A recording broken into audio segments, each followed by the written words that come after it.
On va voir dans cette séquence la confection des lames minces. Les lames minces sont fabriquées pour étudier une roche au microscope polarisant. Donc on va amincir un échantillon de roche préalablement collé sur une plaque de verre à une épaisseur d'environ 30 micromètres. Ces lames minces, une fois réalisées, sont étudiées au microscope polarisant, ce qui permet aux géologues d'identifier les minéraux et leur agencement dans les roches et de classer les roches. Et parfois, ça permet de retracer une partie de l'histoire de ces roches. Dans cette diapo, on va voir les étapes de réalisation des lames minces. La première étape est le sciage. La deuxième est le polissage. La troisième, le rodage. La quatrième, le collage. La cinquième étape correspond au tronçonnage avec la micro-scie. La sixième étape, c'est le façonnage final de la lame mince par usure ou rodage. On va voir en détail l'étape de sciage. On va découper les échantillons avec des scies qui contiennent des lames en dents de diamant. Donc l'échantillon, elle est découpé sous forme de rectangle qu'on appelle des sucres. Ces sucres d'échantillons sont collés à des lames de verre. Pour coller les sucres de roche aux lames porte-objet, il faut que leur surface soit plane. La deuxième étape est le polissage. Le sucre de roche, pour qu'il soit bien collé à la lame, il faut que sa surface soit plane. Donc le polissage se fait sur la face qui doit être collée sur le sucre. Le polissage se fait par une machine qu'on appelle polisseuse. La polisseuse contient deux plateaux, un grand plateau et un petit plateau.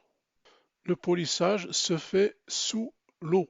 Le grand plateau est plus rugueux que le petit plateau. Et on commence le polissage avec le grand plateau et on le termine avec le petit plateau. La polisseuse permet de contrôler la vitesse avec laquelle tournent les deux plateaux. On utilise des vitesses plus grandes pour les roches dures et des vitesses moins grandes pour les roches moins dures. La troisième étape, c'est le rodage. Il permet l'élimination des rayures qu'on peut trouver sur la surface des sucres des roches. Cette opération est réalisée avec la rôdeuse. C'est la machine qui va permettre de faire le rodage. Et sur la rôdeuse, on va poser des blocs cylindriques pour exercer une pression sur les sucres. On a ici une photo de la rôdeuse. On observe ici le système qui permet d'exercer la pression sur les sucres. Le rodage dure environ 6 à 8 minutes. Il s'effectue avec une poudre abrasive constituée de carbure de silicium qui permet d'obtenir un état de surface très plan nécessaire au bon collage des sucres sur les lames de verre. La quatrième étape est le collage. Il permet de coller les sucres sur les lames de verre. La colle utilisée est l'époxy. C'est un mélange de résine et de durcisseur. Avant de coller les sucres sur les lames minces, on va les chauffer sur une plaque chauffante à 50 degrés pour éliminer l'humidité. On va étaler la colle sur le sucre et poser la lame sur le sucre.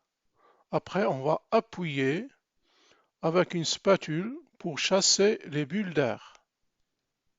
Après, on va mettre le sucre et la lame sous une machine de presse-collage pendant 2 heures.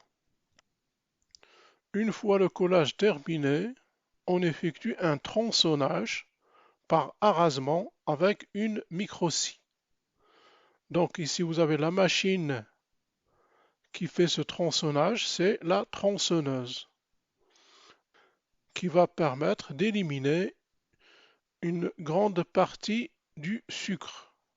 La dernière étape est le façonnage final de la lame mince.